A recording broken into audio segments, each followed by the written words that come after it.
Welcome, bienvenue to a Construction Matters podcast. We don't do enough of these, but I'm very pleased to say that in the not in the green room, on the stage is the inimitable Michelle Carr of 8 Squared Construction, taking the construction world on one project at a time, and Hamish McClay of Search Convey, our Lord and Master, who's put this together with me. And we often talk about topics that most people try and avoid talking about, possibly because they are a little bit squirrely, a bit worrying to talk about and bring to light, but that's the purpose of this show. Today is no different. Today's topic is from redress to regulation. Is anybody actually being held to account? Hamish, I'm going to throw you straight under the bus. Very, very important one, this. And I think, as you mentioned, actually, Gareth, it's something perhaps we ought to look at a little bit, because it's such a vital part of what's actually sort of going on within industry generally, within a sector which is so vital to the economy of this country. And it needs to be handled sort of correctly. And one of the sort of strange things about it is a little bit beyond my kind of brief. I say my brief, beyond my knowledge to a certain extent, because I know very much about what we actually sort of do, but because it's a comprising part of the move element and what people are trying to achieve, it's such a comprising part of what this government is standing up for. It does need to be something which is handled sort of effectively. Last week, my travels to a conference up in London, it just astounded me to see how much build work was going on with cranes up the top of all of these sort of high-rise flats and buildings and all the rest of it. And the thing is, I'm a little bit sort of wary. I never was. 12 months ago, it would have been a little bit different, but I'm so very, very wary now of what is hidden behind all of that work that's going on. And whereas a solicitor, and we work with solicitors and we have to follow exactly the same pattern, we need to demonstrate due diligence. If a solicitor falls by the wayside accidentally by some silly little thing, their PI cover, their professional indemnity gets battered. However, we see situations now, and this is where the cladding issue is sort of coming in. And I mean, Michelle's spoken about it in the past, long time ago now, particularly looking at new builds, just conventional houses. What on earth is coming out from some of these people are building houses? How can we trust that build? Now, Michelle, it must be one of those few people who can tell us how we can rely on, or who can we rely on, or can you? I don't know. Michelle, can you rely on anyone to do what they say they're going to do? I think, to be honest, it comes down to accountability and people taking accountability for their own actions and making their own choices. So when you're buying a property, it's normally the biggest investment you're ever going to make in your entire life. And people have a tendency to be lazy. And we've all heard of this, while you're pointing your finger at somebody else, you're pointing a number of fingers back at you. And I think, one, people make an assumption, because it's a new build, it has to be done. But they don't do their research. And I also know that you have different levels of professionals. For example, Juliet, I work with Juliet all the time, and I know you guys do a number of podcasts with her. She is on it. And there is nothing that gets through without her. And if there is a building, and although I haven't worked with her specifically with cladding, I know full well if I was purchasing a property that had cladding, she would be on it, and she would make sure that they had all the information behind them to back up stuff. I mean, when I was buying a property and I bought a house from Bryden's, and even though I'm an expert in construction, they fooled me in a certain aspects. But one thing I did do, because Bryden's were one of the first people up on the chopping block for Grenfell, and this was all happening. I remember, I think I've told you before, we were in the process of purchasing the house. The house was being built, it was a new build. And all of a sudden there was a Paramount, the TV program when they sort of highlight things. And it was about Grenfell just after it happened. Panorama. It was Panorama, I think. Yeah. And this was back in 2018, and Ryden were on Panorama. And our phones suddenly just went off the Richter scale. Like, everyone was messaging, texting like friends and loved ones because they knew we were buying this property. And I was like, Jesus Christ, I've been turning up at that property every single week and making sure that those fire barriers were going in. And I've got pictures of my property all the way through. And even still, me being as qualified as I thought I was back then, admittedly, regulations are new. Some of the fire barriers weren't put in properly, which we've had to, and the reason I found out is because the mouse managed to get inside our walls, but it shouldn't have been able to do if the fire barriers were in place. However, even myself, I did have some issues with it because I just had a conversation with the site manager and I believed what I wanted to believe. But now, and this was 2018, and I've come on in professionally, the industry has come up in leaps and bounds. Where the areas I find are the issue is the big companies. It's the tier one contractors that use their weight, their influence, their money potentially to do what they want to do, and people jump instead of saying how high, and they get round things because ultimately they've got the funding, they've got the solicitors, they've got whoever it is, or the insurance, whatever, to back it up. Personally, I think we have a responsibility as a nation to do better. The people that are doing better are the companies that I work with, or my own company as a main contractor, and what I deliver. I make sure that my name is on the bottom of everything. I am the sole director of my business, and if something happens in that property and somebody dies in that property, if I haven't done my job properly and the people working for me haven't done their job properly, I'm up for corporate manslaughter. Now, I'm fully aware of that, and I make it very clear, and I don't care if it's and I've had arguments with my project managers on a daily. If those fire doors are 1 mil out, and yes, there's a tolerance between 3 and 4 mil or 3 and 5 mil, depending on what doors you're looking at. If they're 6 mil, that's the problem. Get it done. And then, oh, it's only a mil. A mil is life or death, and I'm not going on the chopping block because you can't be bothered to amend your door. Do it. You know the score. You know what it's supposed to be. Get it done. And there is a lot going on in the industry. I do feel that the people at the bottom are affected much more. And yes. I do feel that, and there are some situations that I'm getting a little bit stressed of people being, I feel a little bit unreasonable and overkill. There's architects over designing things. And obviously you've got to find a balance between what's right, what's legal, what's the right thing to do, what's good quality, but also you've got to balance cost, because ultimately I'm coming across architects all the time that are saying, for example, in HMO conversion, you need emergency exits, you need fireboards, you need this, you need all these other things. And actually you don't, you need one or the other. I'm getting a little bit overexcited because they're scared of getting in trouble if something was to happen. And there is a lot of fear down the smaller scale of things. But I think the biggest thing is holding these companies accountable and saying, right, I'm buying your property. Where is this? Where is that? Where's the photographic evidence? Because you have every right to ask for the photographic evidence, which they need in order to get building control sign off. They need to issue it to their building warranty provider. And although I'm not a big fan of the big companies, the smaller ones do a little bit better work because obviously they're a bigger company. Right. But also for fire regulations, for an FRA, you have access to all of that.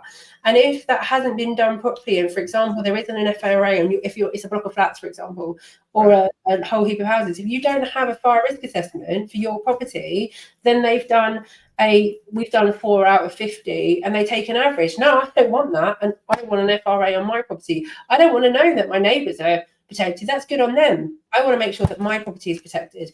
And I think there's a lack of confidence for people to stand around to big companies, multi-million and even billion-pound companies, say, hold on, I'm the customer here. I want this information on my property, or I'm not buying. It's interesting, isn't it? You see the vehemence with which Michelle is talking. Is that partially because you thought you were doing all the right levels of due diligence on your own property, and they still managed to pull one over on you? So the problems that I had with my property, I think, is because I'm educated. So there was things that were, and I paid a lot of money for my house. I live in the outskirts of London, Surrey border, so it wasn't cheap. I paid a lot of money for my house, and I worked my absolute backside off to buy this house, and it was supposed to be a forever home. And there were silly things like, for example, they forgot to pull the wiring through for BT. So we walked into a house that was run by Wi-Fi with no Wi-Fi, which is a bit of a problem. And your whole heating system works on Wi-Fi and there's no Wi-Fi. So and I used to work at home at this point, they gave us dongles. Anyone tried running a business, especially downloading a drawing on a dongle? So no, I won't. Ain't going to work. the other issues that we had were silly things, snagging items primarily. We did have an issue with the ground floor bathroom keep blocking up, and they dug up my garden 7 times before they did it my way, but they were paying for it, so whatever. It wasn't fun. In July 20, would have been 2019, when I was in my first trimester of being pregnant with twins, with my garden full of excrement in the summer. That was not pleasant. God.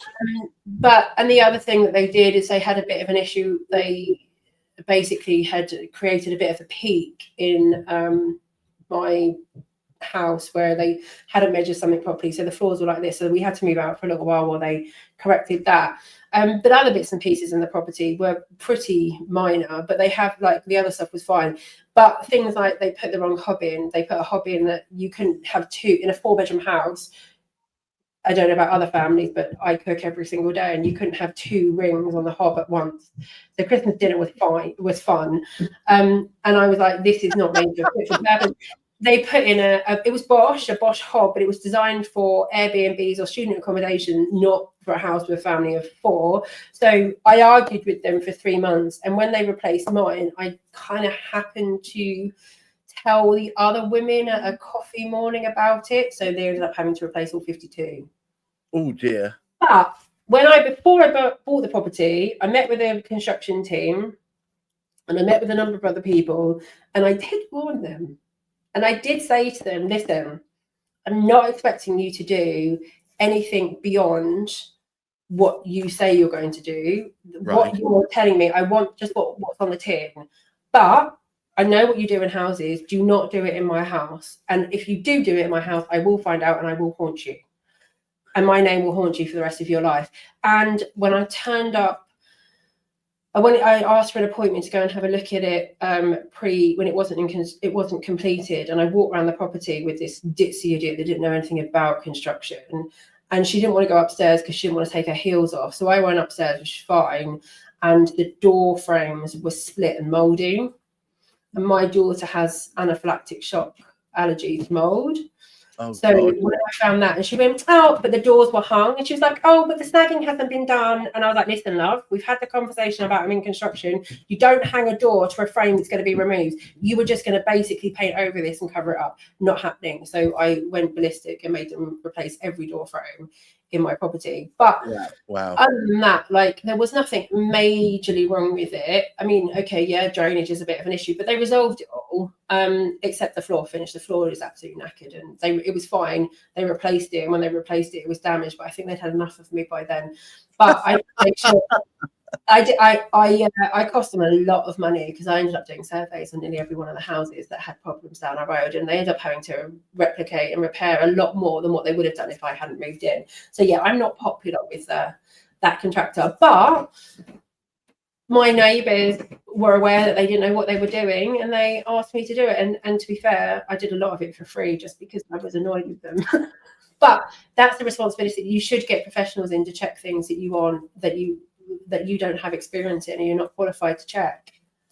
Wow. I mean, it does sound like this would then put you off. I mean, instead it seems to re-embolden you as far as taking full control. I mean, it's only a recent move for you to really say, right, I'm going to stamp the authority on. I'm going to be that person that where the buck stops. This. I mean, you keep telling me that the world is pointing this at you, so it's not that surprising that you ended up there, right? No, I mean, I do believe, and I always have believed, and as a mother as well, that I lead by example. I would never, ever ask anyone that works for me to do something I wouldn't do myself, ever. I wouldn't do that. I also respect the fact that there's people that know how to do things better than I do. Like, for example, I have plastered walls, and I know how to plaster a wall. I have laid underfloor heating. I have done tiling. I have bits and pieces. I have physically got my hands dirty, but it doesn't mean I'm an expert. And I understand enough that I won't be blagged by someone going, oh, I can't do this. And, when they come around, and if I've ever got a contractor come around, especially to my own home, because it's a bit difficult when it's a construction site, but on my own home, everyone needs some work doing, and they come around and like, this, that, and the other, and I see where they're coming up from, and then I crucify them when they start giving me a load of BS.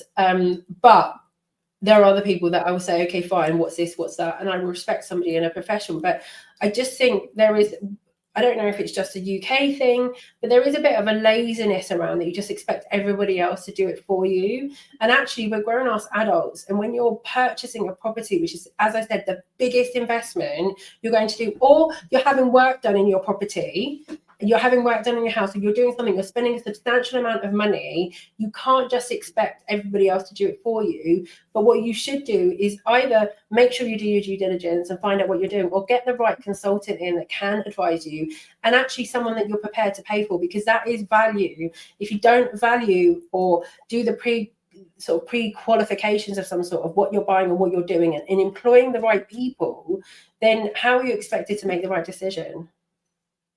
Wow.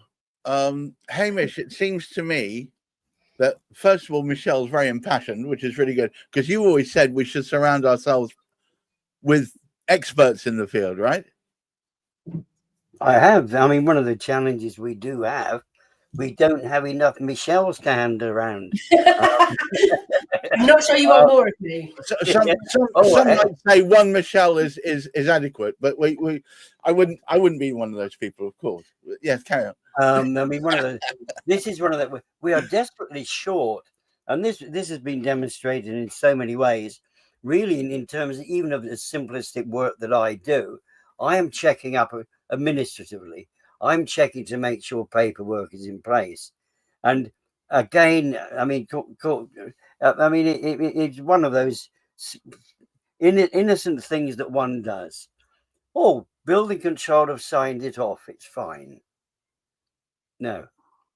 Yeah, which is a bit worrying, that, frankly, because you can't actually, as we actually sort of found out. I mean, we had a prime example with, and we keep coming back to it, the Royal Artillery Quays, whereby the whoever it was who'd signed this particular place off without its fire doors and all the various other inadequacies which were attached to Royal Artillery Quays, as soon as the building control people from the council looked at it, they realised that, how the hell did this pass? Well, it passed because they didn't look at it. Do they not have a responsibility? Do they not just sort of take a little look in and just sort of check things out? Well, I mean, if fire doors are missing, Sorry. It depends on their remit and their instruction. And ultimately, this is what I've been trying to say about building control. It's something I had to learn the hard way myself. Depends on what they're responsible for. And a lot of building control, if issue caveats, they will say that it has been built to the drawings, but if the drawings aren't designed right, that's not in building control. They'll also say what they've witnessed and what they haven't witnessed, and what they've seen and what they haven't seen. And yes, if they've seen something that's been built to the design, then they will sign that off, but it's whether or not the design was accurate and correct in the first place. And also they'll say about it's done to work. I mean, things have changed, and that's why you've now got FRAs, which I don't think were, I don't know if they were, they probably were around before, like, which is a fire risk assessment, but I don't think it was imperative to get sign off, because now at the moment on some of my projects, I've got the fire risk assessor saying one thing and I've got building control saying another, and then you'll have a environmental health or somebody else saying a third thing, and every single project is very, very difficult to see what we're actually going to deliver, because you've got a matter of opinions, and I'm playing sort of middle person trying to get everyone aligned, and I suppose it's the experience of having 3 children. So I'm like, okay, well, what if we do this and what if we do this? And it's about making sure that everyone's satisfied.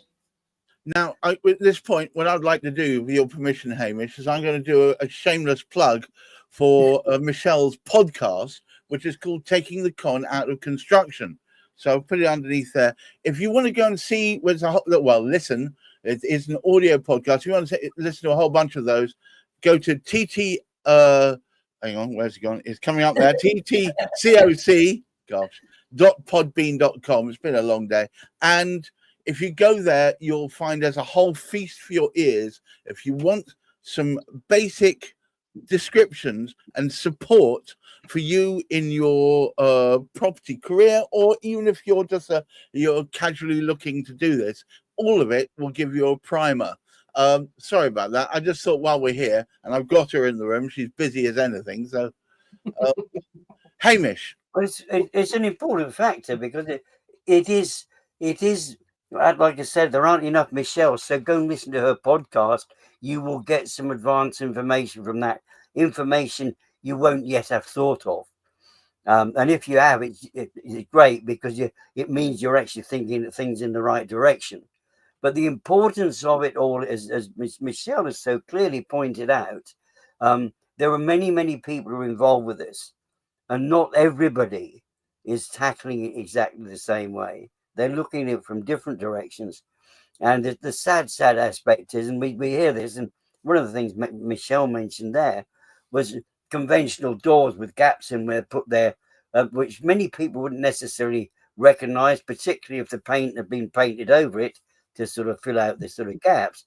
But when this is happening in blocks of flats as well, it's an even bigger danger in blocks of flats compared to a normal house.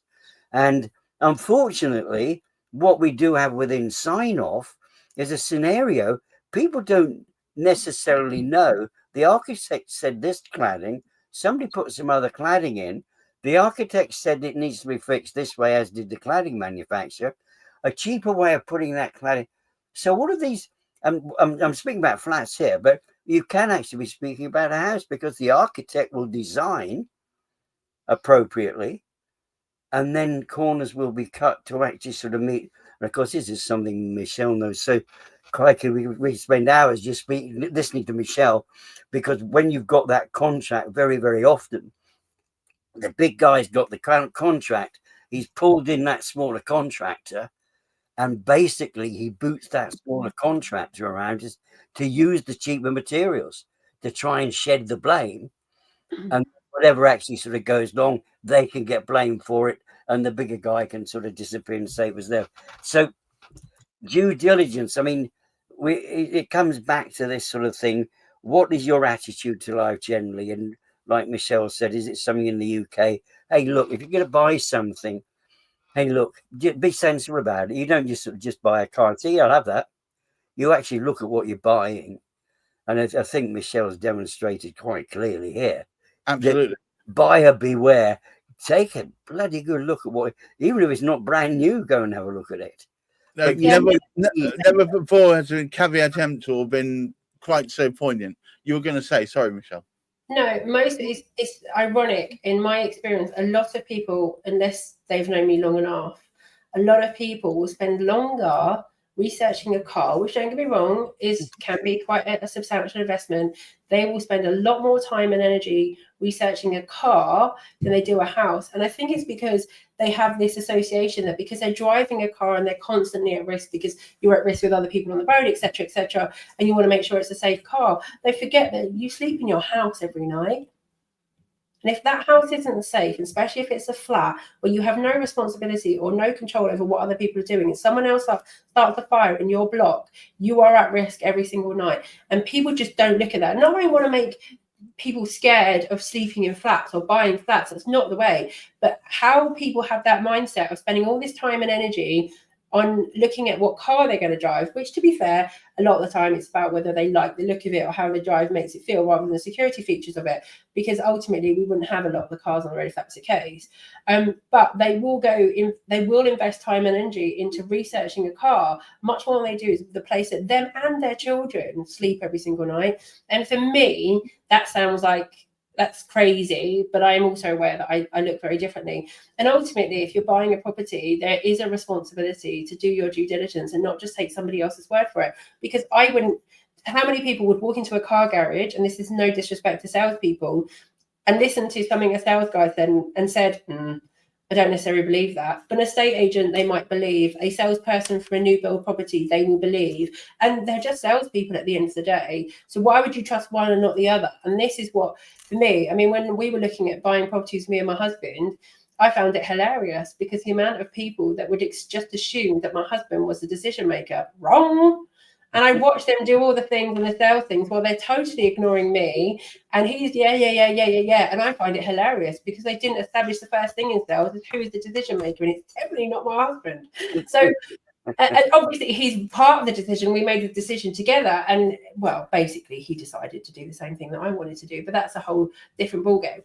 But generally, there is no different. And if someone was selling you a phone or selling you a car, or even, I don't know, an item of clothing or technology, people seem to test things and don't necessarily believe salespeople. But when it comes to buying a property, they're blinded by things that they don't know. It just doesn't make any sense to me. But I do think that we need to take more responsibility as individuals and demand change. If enough of people say, no, I'm not buying that property, or hold the big boys to accountable, and enough people do it, then that's how change happens. Hamish, would you have the last word, please? I was going to say it's a struggle to have the last word. It's not actually. And a situation like this, it's just a demonstration of fact. You can't cut corners by cutting costs the way some people like to do. I just want to get in as cheaply as possible. I'll pay the cheapest solicitor to get me in there, and they will get you in there. Sometimes, in fairness to estate agents, they don't know the seriousness behind. They don't know how badly sort of fixed properties are to a certain extent. They aren't trained. They aren't trained in the same way that Michelle's trained. So really work with the right people. Get the qualified people, well qualified people, and don't yourself just do it as cheaply as possible. You're not going to get anywhere by doing that. It's going to cost you a lot more in the long run. Well, yeah, they say buy once, buy twice if you don't buy the right product. Thank you once again, Hamish McClave, such convey, and of course the incandescent Michelle Carr of 8 Squared Construction, who is the guardian angel of construction. And don't forget, taking the con out of construction weekly. Until next week, keep your feet on the ground, keep reaching for the stars, and please do look after that mental health. Bye bye now. Bye.